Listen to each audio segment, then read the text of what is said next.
In 2022, we learned that one of the electricians that I worked very closely with passed away. That was the first person that I've known close to me to die by suicide. It broke my heart to hear that he'd passed on, especially in that way.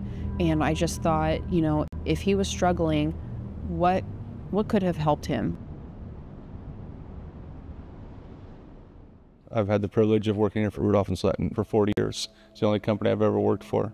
I got into the trade very young. I was 19. And back in the day when I first started, there was no mental health. It was, hey man, rub some dirt on and get over it, like we got work to do. It's tough when your home life is brought into your work life, or worse yet, you bring your work life into your home life, and that's where things don't go well. When it comes to men, there's the whole stigma of wanting to appear strong at all times, especially when you're, in a group of men, you're, trying to not seem weak, which is something that we need to break. Men are less likely to speak up when they're going through a mental health moment. I think mental health is something that is a taboo subject. People don't want to talk about it because it's a difficult subject, or they don't believe that, people have mental health problems, or they can just snap out of it, and it's not true. With me personally, it was just a lot of stress or anxiety at work that actually caused me to have my depression come about and my anxiety come about.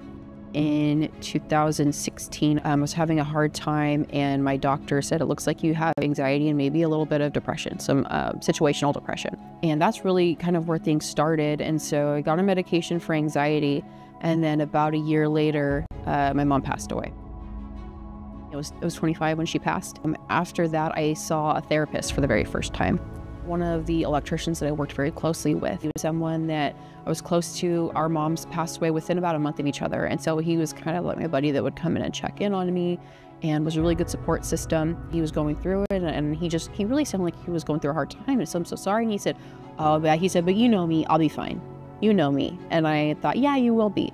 And I know that the people working close to him knew there were some issues going on. I've known friends that have either made an attempt or have had suicidal thoughts, but that was the first person I've ever lost by suicide.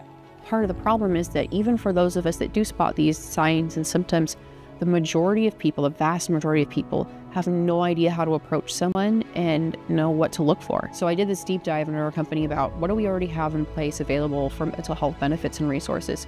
What don't we have, and what should we be doing? And so that really propelled me into this space of what is the state of mental health in construction. Men are dying by suicide at rates almost 4 times as often as women are, although women are more likely to have a mental illness than men. So women are more likely to reach for those coping strategies and those tools that they need and the resources, while men are staying and suffering in silence.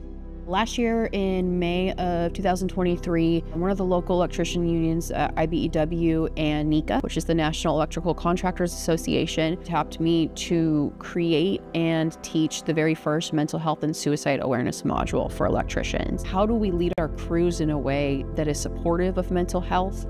How do we spot signs and symptoms of someone that may be suicidal, and what do we say?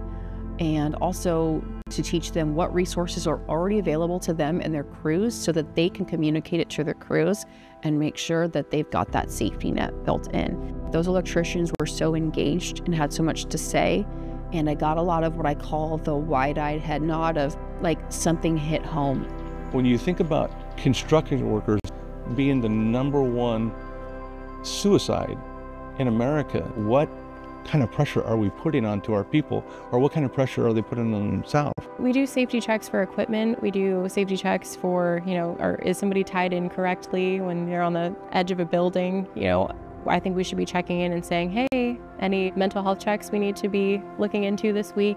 When I came on board, the committee was already organized and had been discussing a lot of different avenues. Our committee put together a hard hat sticker that shows 988, which is the National Suicide and Crisis Lifeline that's available 24/7 to anyone throughout the country to call, text, or chat with a trained crisis counselor. I recently started writing a mental health article for a column in our company's newsletter. I'm also a book blogger. That's something I'm really passionate about. And so I'm going to be putting together a list of book recommendations all centered around mental health. Mental health and safety should be treated the same way that physical health and safety are. and that we spend so much money, time, and effort on physical health and safety in construction, and we need to be making a similar effort in terms of mental health and safety. I hope that by me speaking up, that helps others feel better and more comfortable about speaking about it as well.